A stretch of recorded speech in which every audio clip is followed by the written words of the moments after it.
So this is one of the prophecy of signs of the art کہ جب تم دیکھو کہ ولڈرنیس میں, گاؤں میں, ولیجز میں, دور دراز کے علاقوں میں فتنہ تمہیں نظر آنے لگے, then wait for the day. That is signs of one of the signs of the art. یہ حدیث اگر آج آپ نے پک کر لی تو میں سمجھتا ہوں کہ سارے لیکچر کا آپ کو کرک سمجھ آ گیا کہ آپ سوچیں کہ پروفٹ صلی اللہ علیہ وسلم, اور بائی دا وے حیدر نے شروع میں آپ کو ایک نام لیا حضرت حذیفہ رضی اللہ تعالیٰ عنہ, جو کہ بہت کیوریس ہوتے تھے, ہمیشہ کویسچنز کرتے تھے پروفٹ صلی اللہ علیہ وسلم سے کہ مجھے بتائیں فتنہ کیا ہے, فتنے سے کیسے بچنا ہے وغیرہ وغیرہ. So he said this to him. He said, تُعْرَضُ الْفِتَنُ عَلَى الْقُلُوبِ كَالْحَسِيرِ عُودًا عُودًا. اب اس کی ٹرانسلیشن میں آپ کے سامنے پڑھتا ہوں, غور سے سنیے گا, اس کو ایبزارب کیجئے گا, اس پہ سوچئے گا. Soon fitnas will be presented upon the hearts of man كَالْحَسِيرِ عُودًا عُودًا, like a reed mat woven stick by stick. Like a reed mat woven stick by stick. Red mat دیواروں پہ لگایا جاتا ہے, ایل ای ڈی کی shape. Okay, this actually is referring to L E D to me اور projector, کہ دیوار پہ ریڈ میٹ کی طرح فتنہ تمہیں پریزنٹ کیے جائیں گے. ووون اسٹک بائی اسٹک یعنی پکسل بائی پکسل. پکچر آپ کو پتا ہے پکسل بائی پکسل بنتی ہے, اور لمبی پھر بات ہے کہ کیا ہوگا.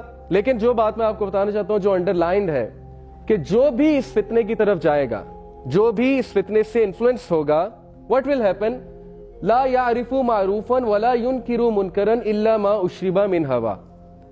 Then that heart will have a black spot on it until it becomes that heart which recognizes no good, recognizes no evil, except illa ma ushriba min hawa, whatever his or her desire says.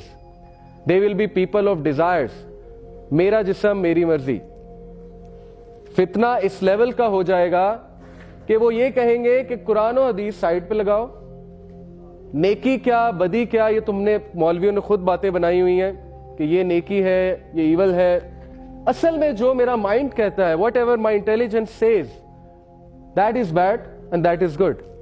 Relative morality. Okay, relative morality, کہ religion کوئی morality نہیں دے گا ہمیں, ہم خود decide کریں گے کیا مورل ہے کیا امورل ہے. Now look at this. Tribulation will be presented to the hearts of people like a reed mat woven stick by stick, and any heart afflicted by them will have a black mark put into it, but any heart that rejects them will have a white mark put into it. And what will happen? And the other is black and dusty like a worn out vessel, neither recognizing good nor rejecting evil, but rather immersed in its desires.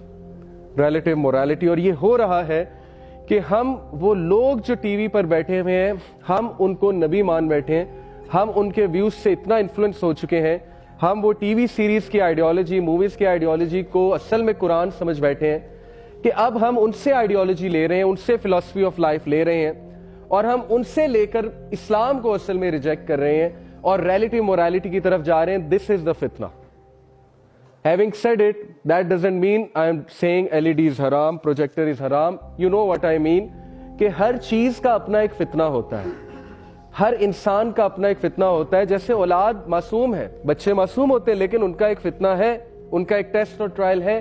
اسی طرح LED کا فتنہ اصل میں جو T V channels کا فتنہ ہے, جو کہ ایک آئیڈیالوجی ہم پہ تھوپی جا رہی ہے, جو کہ ایک ویو ہم پر بمبارڈ کیا جا رہا ہے, جس کی وجہ سے ہم انفلوئنس کچھ اس طرح سے ہو رہے ہیں کہ ہمارے ویوز, ہماری فلسفی وہ بنتی جا رہی ہے جو بنانا چاہتے ہیں کہ الٹیمیٹلی مسیح آئے گا. اوکے, دا بگ ون, دجال, جس کی بات آج تو آپ سے کریں گے. تو یہ لوگ اتنا ایڈکٹڈ ہو چکے ہوں گے ہماری سیویلائزیشن اور ہمارے وے آف لائف پہ کہ یہ دجال کو نو نہیں کر سکیں گے. دیٹ از ایکچولی دا فتنہ, کہ انہیں مجبوراً سجدہ کرنا پڑے گا دجال کے آگے, انہیں مجبوراً اسے مسیحا ماننا پڑے گا کہ yes you are the saviour, we are in a mess and you have come to save us, so now save us. That's the plan and that's the fitna. So moving on,